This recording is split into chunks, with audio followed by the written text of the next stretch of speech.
The following program, Live and Learn, is made possible by Aging Partners. Find out more on their website. Hello, I'm Jerry Renaud. Today on Live and Learn, we're going to talk about a very special birthday. The University of Nebraska is turning 150, and we have a very special guest who's going to come in and talk about the celebrations and the wonderful things the university is doing. It's the Executive Vice Chancellor, Dondi Plowman. You won't want to miss it. If I say, think fast, do you know what I mean? I'm Kristen Stoes, and I hope that you will stay tuned for my conversation with Mary Ellen Hook, Stroke Program Coordinator at Bryan Medical Center, who will fill us in on what the acronym FAST stands for. I'm Doug Joes. Today we'll visit with Dr. David Dyke and learn about the recommendation for having your first colonoscopy being reduced from 50 to 45. Stay tuned to learn how you can protect your health. I'm Sam Truax, and today on Live and Learn, my guests are Sandy Lutz and Beth Schuster of Aging Partners, who will tell us about the Aging Partners Centers and the activities that take place there. This and more on today's Live and Learn. Welcome to Live and Learn. I'm your host, Jerry Renaud. Most Nebraskans know about the University of Nebraska and its value to the state, but many folks may not realize just how long the university has been around. And this year will mark the 150th anniversary of the university. And there are all kinds of celebratory activities that will be taking place throughout the year. And joining us today to talk about some of those events and some of the wonderful value the university brings to our state is the university's Executive Vice Chancellor, Dondi Plowman. Dondi, thank you so much for being with us today. Thank you for inviting me. I love talking about the university. Oh, good. Well, let's talk about the university, and, Okay. and specifically, let's start with the N150 project. Okay. The birthday celebration is probably, the official celebration is going to take place in February That's of right. 2019, but there are all kinds of committees, all kinds of Right. activities that are Right. taking place, trying to plan all kinds of different things. What can you tell right. us about those kinds of activities? So really we have two major pieces going on. One is this committee and subcommittees to plan a year-long celebration. We're so proud of the fact that we have been around for 150 years. Stronger now than we've ever been, but always strong. So there's that piece, which I'd love to talk about, and then we also are using this as an opportunity to, we've launched what we call the Nebraska 150 Commission, which is a group of 150 or more individuals, stakeholders to help us develop the next strategic plan and vision for the campus. But if you start to think about the celebration, it begins actually a bit before our birthday next January. The Chancellor will give his State of the University address, and we'll use the output of the 150 Commission to talk about what's next for this university and how do we see ourselves going forward for the next 25 years. I guess next 150, but we're going to just maybe focus on 25. Yeah, that's that pretty seems good. more reliable. And then in February, on the actual birthday, Founders Day, we're going to have a big celebration at the Lead Center. We're excited about that because they're going to feature signature music over the last 150 years. Oh, wonderful. And that will be a really great, exciting event, sort of a gala, featuring our musicians, our music students, our music faculty. We will have throughout the year a number of celebrations, culminating probably next fall then with homecoming. But we will be having Masters Week, where we will be inviting back masters, which we've always done, but it'll have a special emphasis on looking back as well as looking forward to the 150 years. So we do have a committee working on that. Tell us a little bit about some of these committees, because Right, I know so there's lots of That's right. activities. So we have committees working on, for example, we're also publishing a book. So there's a committee and a group of people leading that, some professionals.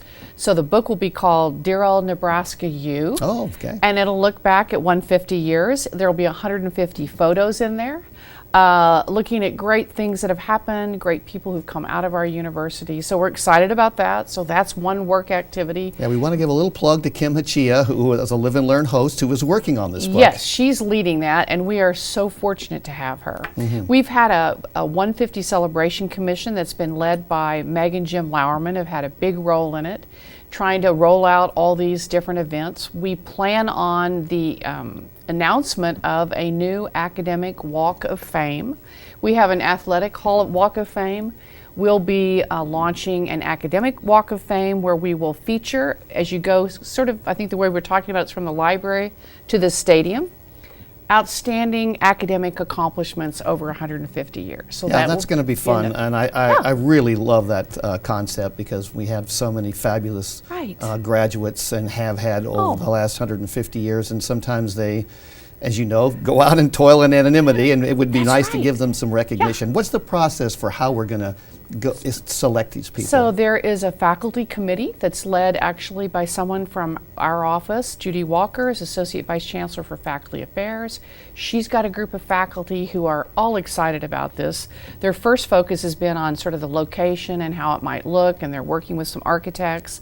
And then their next piece will be, so how do we honor people? I've heard all sorts of conversations. I don't think they've settled on it. Would we honor someone from every decade, various disciplines? So they're abuzz with that conversation, and I really look forward to their recommendations that'll go to the chancellor. You think there'll be some opportunities for nominations from different places around the state? And her committee will be made up of faculty from around the campus, and they will be seeking input from all sorts of folks. So that's just one effort. The book is another effort. The various events, the students are getting involved. So for example, in the fall, we hope to have, I think it's in the fall, we're going to focus on volunteerism one day. Oh, that's nice. And they're talking about 150 projects, 150 hours. Oh my How do we goodness. think about it? So we're really taking advantage of the number 150 Yes, in I see every that. way we can. Yeah. And I keep asking people who are serving on these committees, I go, well, I'm going to do this interview. Tell me a little bit about Yeah. what's going on. And they go, well, we haven't really resolved anything yet. So that's a lot of planning activities. A lot of still to go. input, a lot of conversations. And so we couldn't be more excited. And then all of the normal events that we have during the year will all take on a special significance. So we'll be adding events and amplifying the regular events that go on.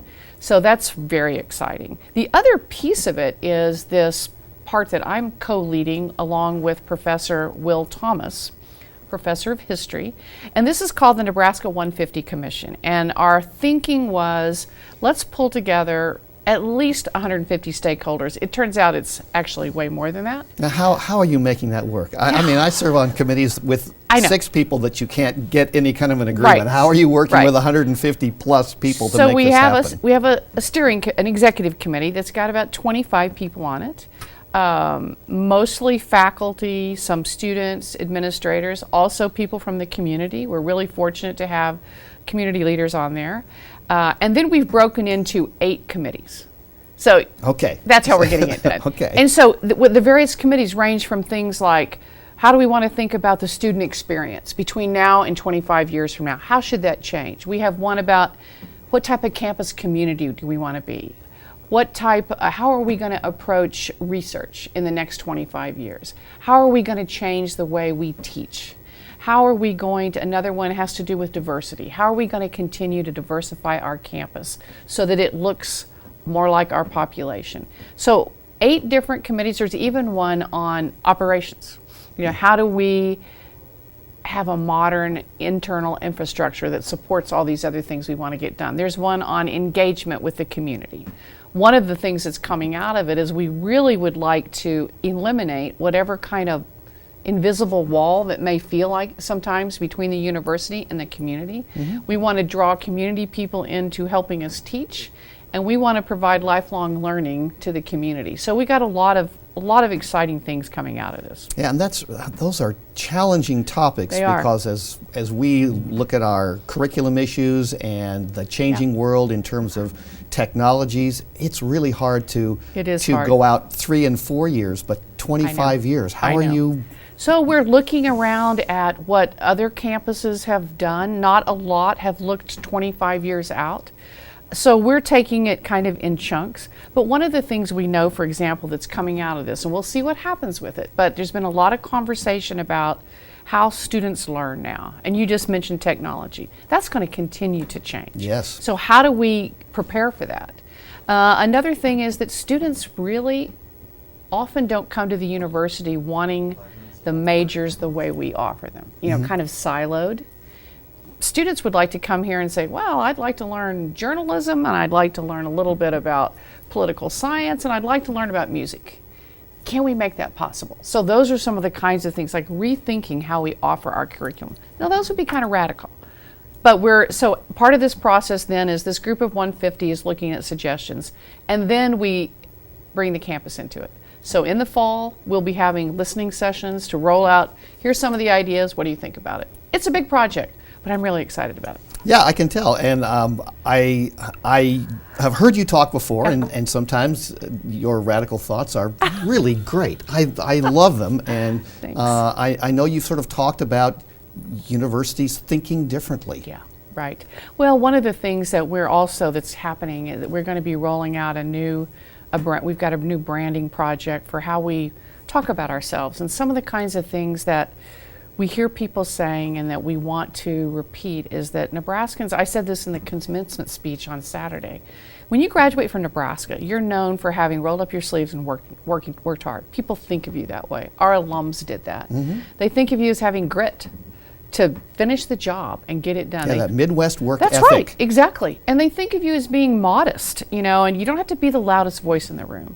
And they think of people as being people who are practical and use common sense to make decisions. Those are things we should claim.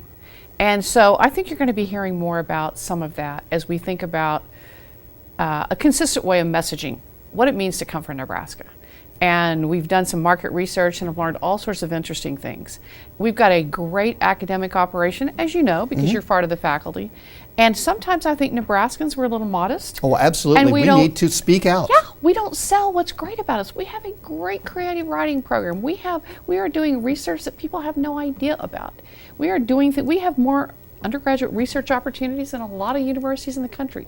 But we're going to start singing our song a little bit more. I think that's good. Yeah. I have mentioned to the Chancellor on occasion, there was a time when we used to have groups that would get together and talk about their research, and I would just listen to these people go around the room. It is incredible what is happening it really at is. this university. I sit at commencement and look at the titles of the dissertations, and I'm just amazed at the kind of in-depth knowledge people are developing in areas I didn't even know existed. So it's good for us to have those conversations where we learn from each other. Yes, it is. In research, we had a fun event this last summer that was for undergraduates who are underrepresented in research and graduate programs, and when we had this wonderful program here, and we just won a couple of NEH grants. That's right. So just lots of really great things happening. Well, don't forget, I want to talk about a couple of things before we run out of time. Yeah. So February 15th is sort of the big date. We want to remind people again of that. That's right. When we have, it's the inaugural Founders Day event. We're going to have everybody says, "Oh, we're going to have a great speaker." Can you let us in on anything we know yet? Can't reveal that right now, Okay. but we're going to have lots of activities on that day, including a big presentation, and then culminating with a big musical event that evening. I just heard this morning tickets are already on sale for that event. Oh my! So people better start getting on the phone with the lead center. I haven't gotten mine yet, so I'm going to go work on that after I leave here. And are you releasing your report on that day as well, as I understand? We'll We're be sort of releasing looking into the future, or is that going to come out before Our then? plan is that report will come out before the first of the year.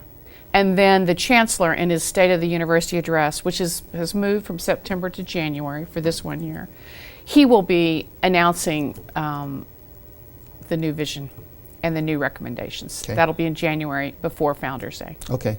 Anything else we need to talk about before we run out of time? I can't believe we're already out of time. I know. We could keep talking I about could this talk for forever. a long time. Thank you so much for everything you do. The College of Journalism is doing so great these days, and I'm excited about what you all are doing, as well as lots of other stuff on campus. So thanks for having me. Thank you for being with us. I know you are busy person, and taking the time to come and talk to us. Thanks. We appreciate it. It's great to be here. Much. Good things happening, and it's great to talk about them. Wonderful. And thank you all for joining us today on Live and Learn. I'm Jerry Renaud. And remember, it's never too late to live and learn. Legal services are a part of the spectrum of senior services available through our 8 area agencies on aging. Attorneys can assist and educate seniors on consumer credit and debt collection issues, as well as help them plan ahead with advance directives. Attorneys can also help seniors with consumer fraud and financial exploitation concerns, and also guide them through government benefit issues. For more information, contact the Elder Access Line at 800-527-7249. Stroke is the 5th leading cause of death in the United States. It is important to recognize stroke symptoms and act quickly to give the stroke victim the best possible chance at a full recovery. I'm Kristen Stoes, and I am so pleased to welcome Mary Ellen Hook, Stroke Program Coordinator at Bryan Medical Center. She is going to fill us in on this medical condition today. Mary Ellen, I'm so glad to have you on Live and Learn. Thank you very much, Kristen. It's been nice to meet you, get to know you through this process. Happy to be here. A great segment, I know. So let's start simply by defining what is a stroke. A stroke is some sort of a blockage that occurs in the brain's artery system. So it stops blood flow to certain areas of brain tissue, which then causes a disability in the person who's experiencing the stroke. Okay, I see. And I understand there are different types of strokes. That's correct. And I believe the first one we will talk about is the hemorrhagic stroke. Yes, a hemorrhagic stroke is a bleeding into the brain tissue itself. It's spontaneous. It's an eruption of blood out of the arterial system of the brain or a certain artery of the brain. It's not caused by trauma. It's not caused by a fall or anything like that. It's caused by a spontaneous amount of bleeding. And it is the most lethal type of stroke that we have. In fact, it has a mortality rate of up to 40% in the first 30 days. So when it occurs, we act very fast, and we know we need to treat it very aggressively. Yes, I can imagine, my goodness. So then there is another type of stroke that's quite different, and that is the ischemic stroke. Right. An ischemic stroke is caused by a clogged artery. So it can be from a clot that has traveled from your heart into the brain, or it could be caused by a plaque formation. Just like we get with heart disease, we can get that same type of plaque formation in our brain, which then clogs up that artery, again stopping the blood flow to the areas that are downstream from that artery. Is this a more common kind of stroke? It is. So the hemorrhagic events, thankfully, only occur in about 15% of all of our stroke survivors. And then the ischemic stroke occurs in roughly 85% of most strokes. Okay, all right. Then another condition can present itself that actually mimics stroke symptoms, and this is called a TIA. So a TIA is more of a warning sign that something bigger could be coming down the road. A TIA, or a transient ischemic attack, occurs and then goes away on its own. So it doesn't require medical treatment right away, but it should be something very much paid attention to by the person so that they can seek out further treatment and stop a bigger stroke from occurring. So it really is a warning sign. It is. And it should be heeded with medical attention. It's very important that if you determine that you're having a TIA, or you and your doctor talk about it, that you seek further treatment, start reducing your risk factors so that something more serious does not occur. I see, I see. All right, well then it's very important then to know what the signs and symptoms of a stroke are, and we're going to be putting those on screen and talk through those a little bit. Okay. So the first warning signs and symptoms that our participants can see is that sudden numbness or weakness of an arm or a leg.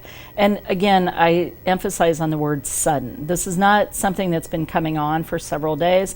This is something where you've actually lose the ability to grasp something. You lose some fine motor movement, or your arm gets very clumsy or very droopy to one side. Same with a leg. You all of a sudden start dragging your leg, and that is a very new condition. And it would not be related to, gosh, my leg went to sleep, or I was sitting wrong, or something like that. It can't be attributed to something else.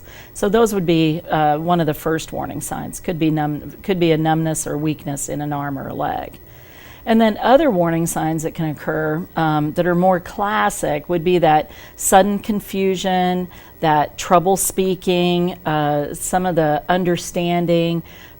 So you're hearing words, but they're not making any sense to you, or you're speaking words that you can hear inside of your head, but they're coming out very gobbly to the person listening. Okay. So it could be word salad that we talk about, where it's just the wrong words at the wrong time, or they could be really articulation issues that you cannot pronounce the word correctly. So those are classic signs. How about the one-sidedness of an effect as well. Is that In most important? strokes, it does occur on one side of the body or the other. So one arm or leg on one side. If you're getting a droopy smile, it'll be to one side. It is seldom both sides of your face that become affected. All right, that's important to know. There is an acronym then that we can learn, and if someone is experiencing stroke symptoms, we say Right. this word to ourselves, and it should mean something. Let's talk Yes. about that a little bit. Okay, so the acronym is FAST, and Okay. FAST is a great way to remember the signs and symptoms of a stroke. And so your face becomes numb or weak, your arm becomes again weak or numb, your arm or your leg. It's just that we usually use arm in that acronym, and then your speech becomes slurred, or again you start using confused speech. And the T stands for time, and it is always time to call 911.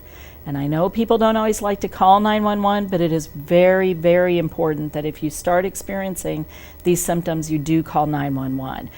The faster we can get you to the hospital, the more likely we have treatment options available for you. And we can actually stop a stroke in progress if you get to us. Okay, so it would be important to call 911 and not have someone Right. try to take you in a personal vehicle, maybe. Right. Yes. And yes. 911, we're fortunate here in Lincoln with Lincoln Fire and Rescue. They call us ahead, and they will alert us that this is a potential stroke patient coming in, Okay. so that we can get everybody ready, all the team Everybody's on assembled, board. we're ready to go. Right. All right, so we think the word fast and we call 911 immediately.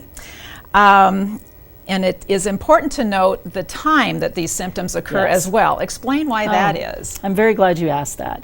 So knowing the time that these symptoms started allows us to start our treatment plan. We know Okay. that we only have so much time in order to give some of the medications through the intravenous route, through an IV, in order to stop the stroke. But if the stroke has been going on for several hours, we do have other therapies that we can utilize. One of them is our interventional radiology, so we can actually go in and do a clot retrieval. It's a little like a heart cath of the brain. So it's a catheter that goes up into the groin, all the way up into the brain, and the doctors can remove the clot. So knowing what time these symptoms start tells us which pathway do we go to for what type of therapy. So the treatment depends on that, really. It does. Yes, yes. So, Mary Ellen, is it important that all of these symptoms be present, or can any one of them be present to trigger a 911 call for a stroke? Well, again, people sometimes don't like calling 911 if their face is experiencing some numbness or they've just got a little droopiness in their arm. It's hard to say, gosh, is this really a stroke? Sure. But it doesn't. You don't have to be experiencing all these symptoms. Okay. But if you've started out with a couple of them and they are starting to progress, or they're what we call waxing and waning, so they're coming and going, you definitely need to be seen. Okay, all right, that's good information. Should an aspirin be taken? You can. However, if you're starting to experience speech difficulty or a droopy face, you shouldn't swallow anything because you might have a swallowing deficit. About 50% of stroke survivors will have a swallowing deficit. We can fix it as time goes by in some instances, but taking an aspirin right away might cause you to choke, and we prefer that you didn't do that. Yes. We start aspirin in the hospital after the stroke or during the stroke therapies. So it isn't like chest pain where we absolutely advocate that you take an aspirin. If you do, if you felt like you just needed to do something while waiting for the ambulance, then that'll be appropriate. okay. Okay, all right. So let's go to the risk factors for a stroke. Okay. I think it's very important to recognize those, and we Okay. also have those to put on screen. Oh, good, good. So the risk factors are the same factors that we talk about in heart disease. It's smoking, diabetes, being overweight, lack of exercise. If you have an irregular heartbeat, such as atrial fibrillation, that is a heavy contributor. About 30% of stroke patients may have had some atrial fibrillation in the time preceding their stroke.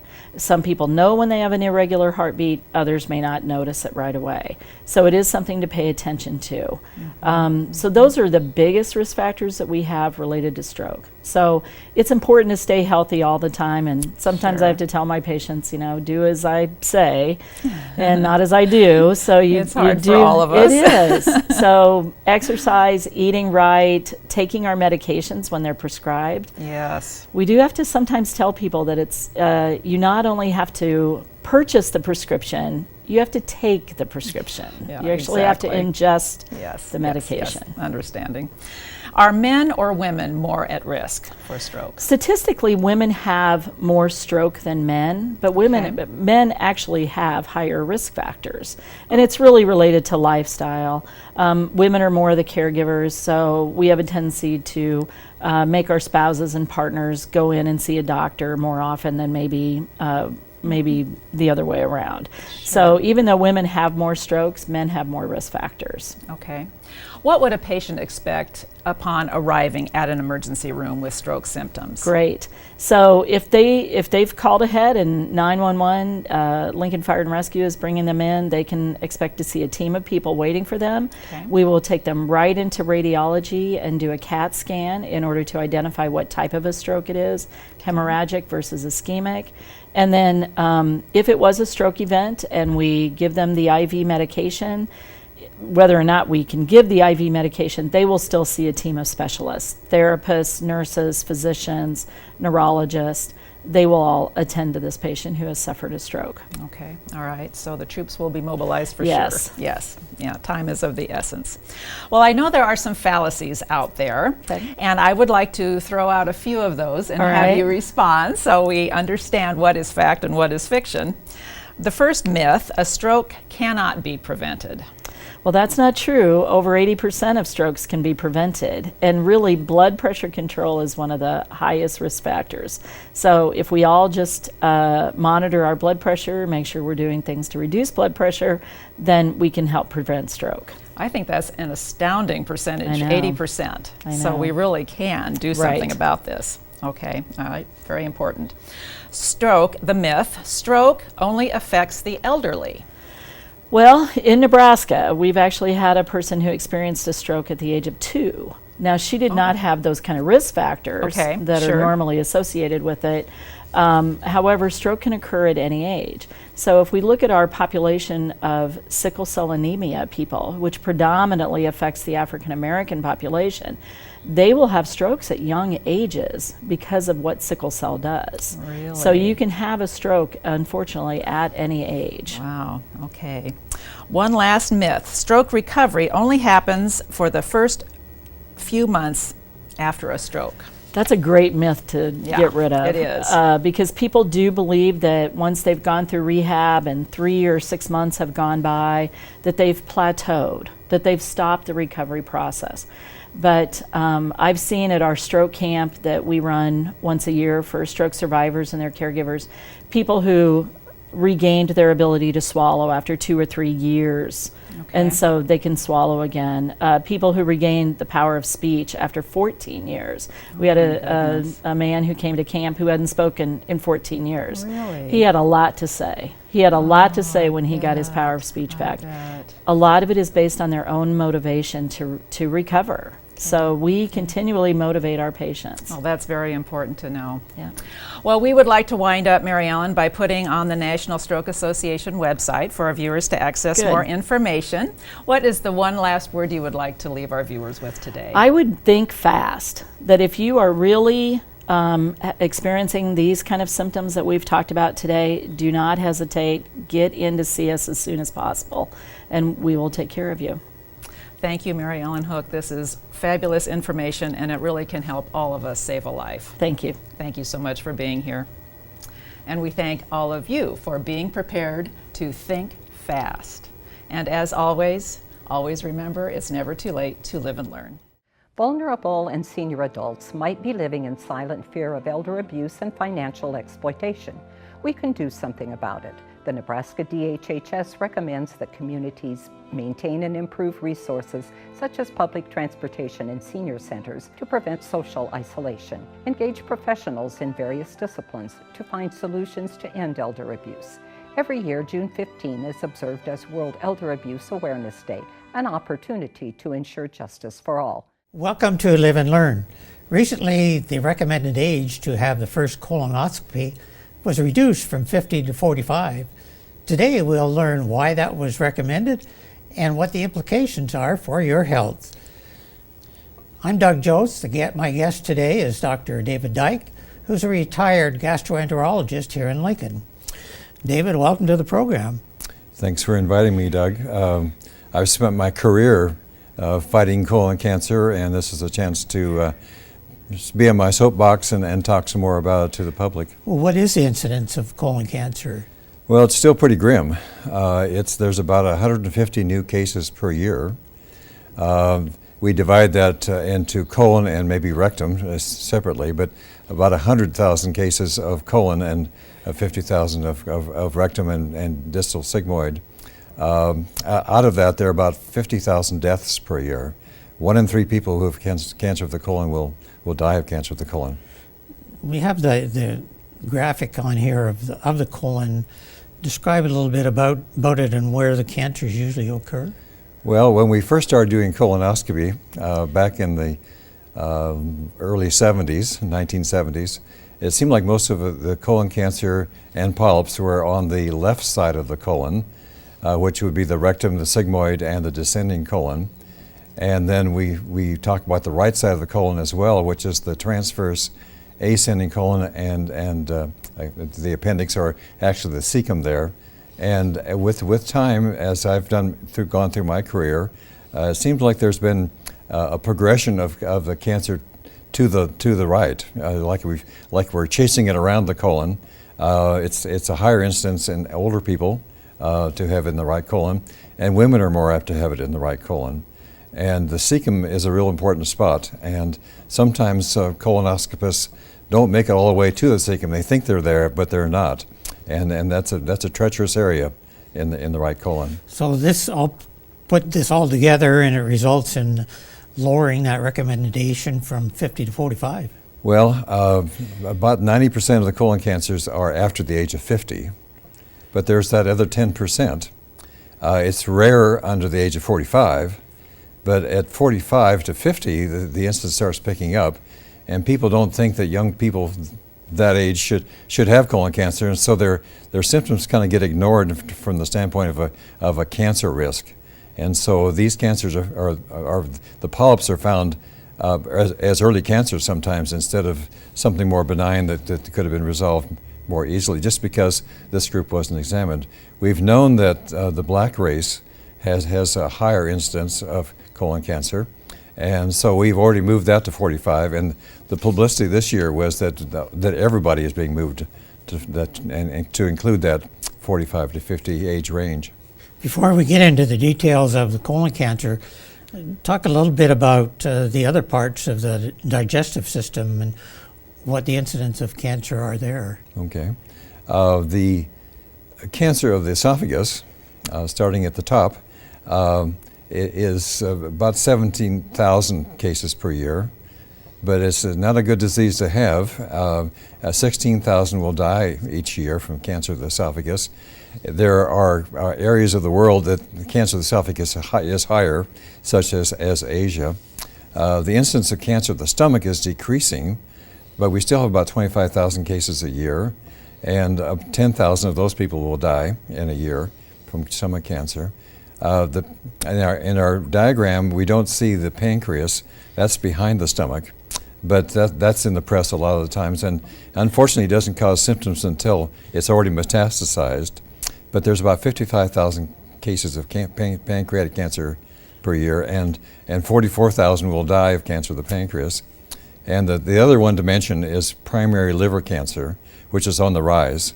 It's more of a male disease than a female disease, and most of these patients have underlying liver disease like chronic hepatitis or alcoholic liver disease or something like that. But about 44,000 or 42,000 will die of liver cancer, 44 new cases per year, and about 30,000 will die of liver cancer.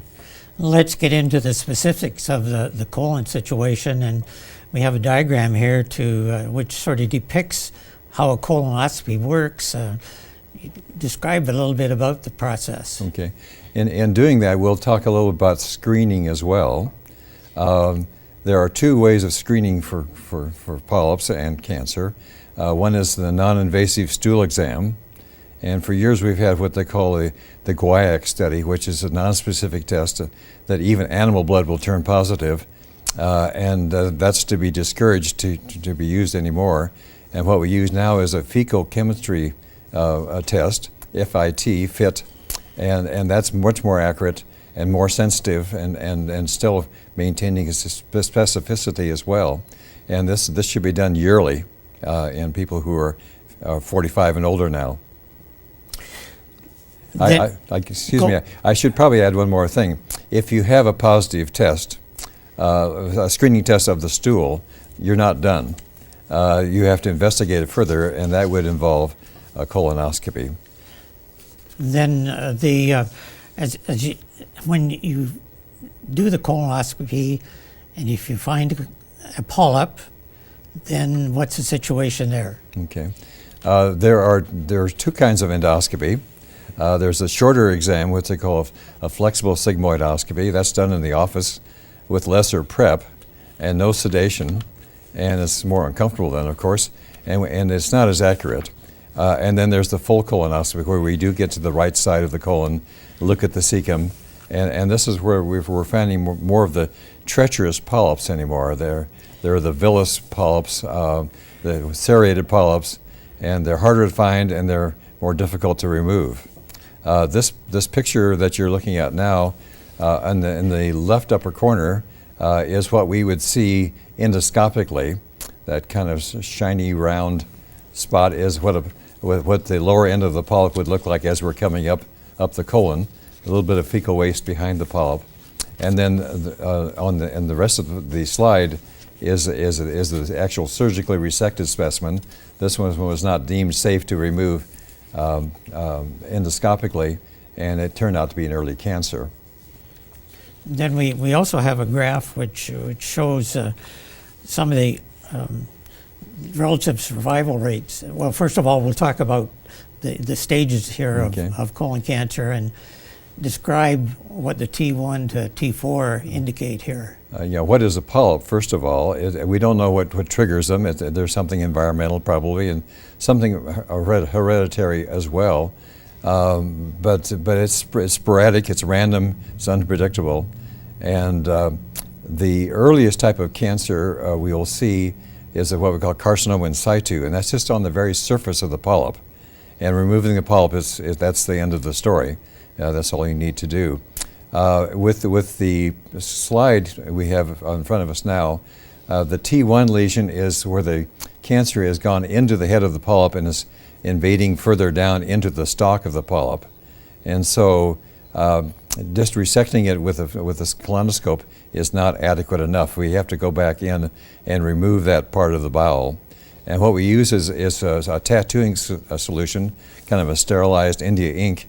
So we inject that wall of the bowel, and the surgeon can see that at the time of the operation and know where to go, because otherwise he's got 3 or 4 feet of bowel to deal with and not knowing exactly where to remove the lesion. The further the penetration, the more serious the problem, of course. T2 involves the whole wall of the bowel. T3 it's gone through the wall and is involving lymph nodes. And T4 is a gross metastasis, and most often in the liver. Then the follow-up graph here shows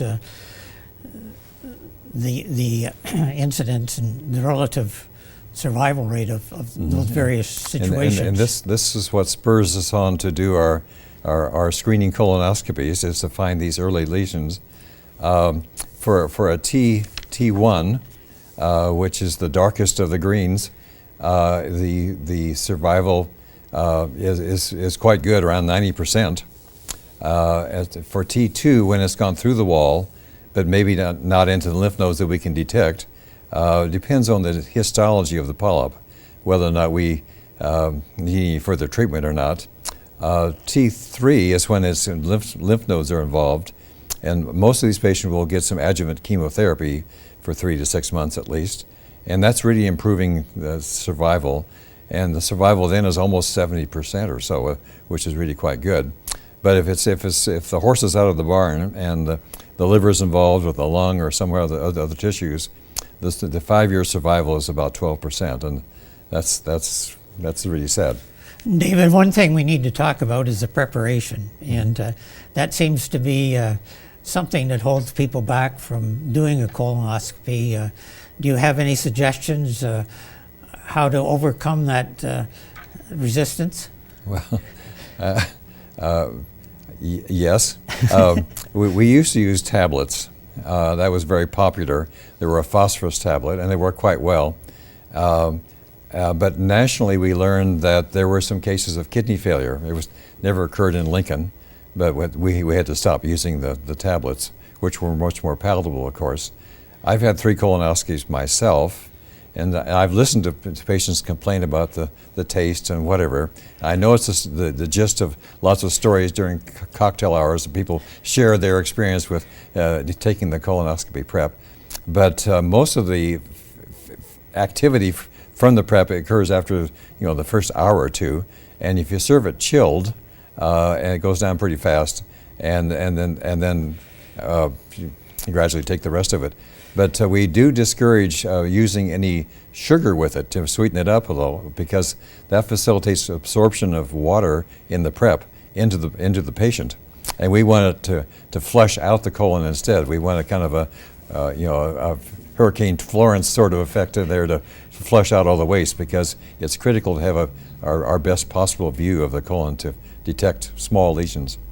Well, I should mention that I've had 3 myself, and the drinking isn't too bad. I think that's something that can easily be taken care of. So gulp it down. That's right. That's right. So if there's someone out there who's in the 60+ range and hasn't had a colonoscopy, what do you recommend there?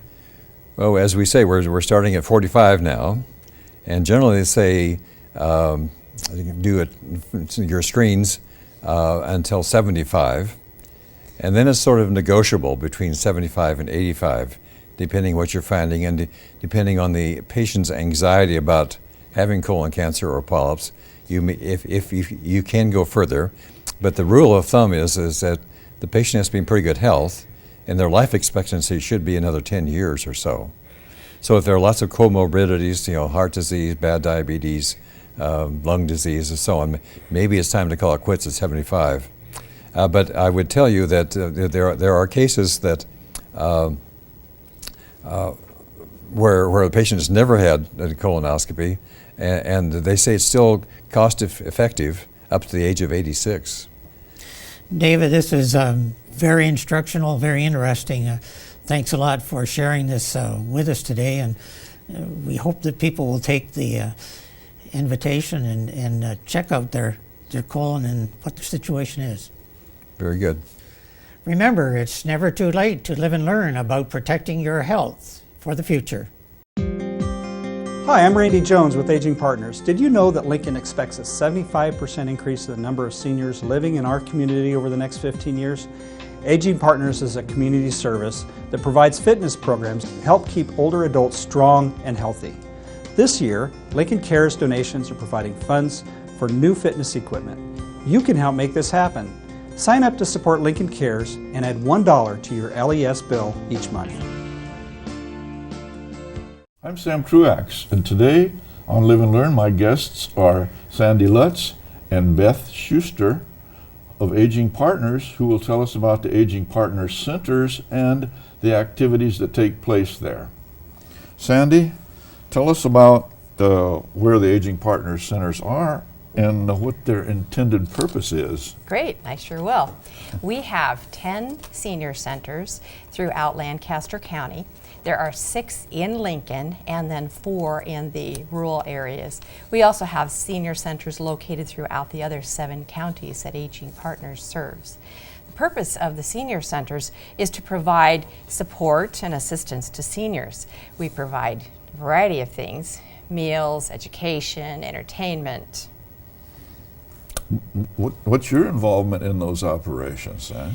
Well, I oversee a variety of different programs through Aging Partners, and the senior centers are one of the programs or services that I do oversee. I see. Beth Schuster, to my left, directly supervises the senior centers. Well, yeah, what about your role, Beth? Well, I'm the senior center coordinator, so it's a fairly new role, but it's overseeing some of the operational part of it, and then also making sure that their programming speaks to a lot of our seniors that are in their communities. Yes, you do surveys, so that means you have to go and talk to a bunch of seniors and see what they like. I huh? do. I do. Okay. I go into the centers and visit with them. They become people that I know, and we have done some surveys, and we have found that, you know, things that they like and things they want to see happen. Well, tell us about the activities that do take place in the centers. Well, we have, of course, the bingo and the card playing, and we have some of the best pitch players out there, and bridge. I mean, bridge is kind of a lost art, but that's still going. But then we also have informative speakers, and we have some arts and crafts, and health and fitness is becoming very important. And some of the things that we're really pushing ahead is the intergenerational activities that we can bring the kids in. You know, some of our seniors don't get a chance to see their grandkids, and some of the kids don't get a chance to see their grandparents, so it's all very good. We also provide a hot lunch every day. That's all for all 10, or just some of them? All 10 All of them 10. have hot lunches? All 10. And, well, that's a good place for people to socialize, too. It's actually, they come not necessarily for the lunch, but for the social activity in some cases. Definitely, definitely. As people change throughout their life, their circle of friends and acquaintances changes, and those senior centers provide a new opportunity to meet people, have new relationships, and develop new friendships. That's good. Like some of them are retired, but if you're doing intergenerational, then you're going to have to change the programs a little bit, because some of those people aren't going to be retired either, right? Well, exactly, and I think sometimes we just bring in people that have volunteered to do demonstrations or do things, and they're seniors themselves. So it's kind of it's an outlet for a lot of different groups. Yeah, our centers do provide opportunities for retired people to actively share their skills. So they might be teaching people how to crochet or knit or paint. It provides a variety of different opportunities. Well, I know some of the centers are kind of intending to serve special needs, such as we have an Asian center, and at the Northeast they're working with computers up there and things like that. We also have some other special intentions of some of those centers too. So yes, the centers provide an opportunity for people to link to Aging Partners services as a whole. Aging Partners provides a variety of services from case management, financial counseling, legal services, information and referral. So the centers are a touch point for people to access those services. People can go directly to Aging Partners, but many people are more comfortable to go to a facility that's right in their community, and that's where the managers can help make referrals to other services that might be beneficial to them. I see, yes. Such as, in total, Aging Partners provides financial and tax services and health services, legal services. And transportation, emergency response system, durable medical. So the centers can kind of be a center for locating the needs of the people and getting them to all of those services, huh? Yes. That's good. Are there any notable occurrences or unusual occurrences that at the centers that come to mind? Well, recently we have been doing more intergenerational programming, and that has provided opportunities for children to come to the centers, and our seniors are reading and interacting with those children. And what we're seeing is, unfortunately, the incidence of depression is relatively high with seniors. And what we are seeing is that our seniors are reporting fewer symptoms of depression with having those opportunities to interact with the kids and be more productive themselves. So that's been noteworthy. And even if they don't socialize with the kids, I think if they socialize at the center, it does decrease that depression and feeling of isolation, doesn't it? It Yes, does. exactly, Yes. because isolation is one of the biggest issues with our seniors is not coming out and being around people and going down that path quite a bit. So Being active is the key, but having the children, part of it is Yes. a really productive part. Remaining a part of the community is very important. Our Yes. senior centers help to retain that for people. We had the same kind of discussion when we were talking about the Aging Partners Fitness Center, and as much as we had people who came in with canes and were able to walk without a cane after a while, and so yeah, they were improving physical abilities like you are intending to improve the mental and emotional abilities of the people who participate. So Yeah, we're looking at a person as a whole. We look at their health, their nutritional, their financial, their Yes. emotional needs. And we try to address them on an individual basis. while we're talking, some of the pictures are showing of some of the activities that take place, such as you recently started fishing. well, this is with Live Well, Go Fish. This is Yes. David Rudder. He has the organization. We just did this last Friday, and we had 3 boatloads go out, and they could fish, they could fly a kite, they were singing. It was a great time, and we will definitely do that next spring. So. That's great. That's great. I think that's a good activity because did they catch any fish? We did. Oh, you did? We did catch some fish, So yes. you had to have a fish fry at one of the centers, you know? It's a catch and release program. Not necessarily. But you know, it's just I think once people heard that was going on, we had a lot of people that wanted to sign up. So we definitely, and the Lincoln Community Foundation helped fund that a little bit. They work with Live Well Go Fish to make sure that our seniors, because it's equipped for handicap. Their wheelchairs can go right on. Yeah, good. So good. yeah. Good. That's it. The Aging Partners activities accommodate disabled better than some normal activities do, you know, even though there's much better accommodation now everywhere than there was, but that is good. So we also have pictures of some of the other activities, such as We I have think entertainers, parties, Yep. variety of services. We have the dances, of course. You know, we're getting ready to do some dances for the holidays, and of course they have dances various times during the year, and that's always a lot of fun. But you were saying earlier, you know, we thought people would like orchestra and big band sound, but we had requests for sock hop. So we've got to think outside the box here with those entertainment. That request did not come from me. We serve people who are 60 years old or older in our senior centers. Now, anyone can come in, but our primary focus is people that are 60 or older. And we have participants up to 100 years old, so we are serving a broad age range of people.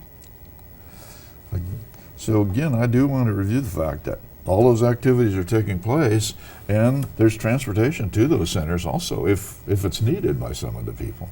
That's correct.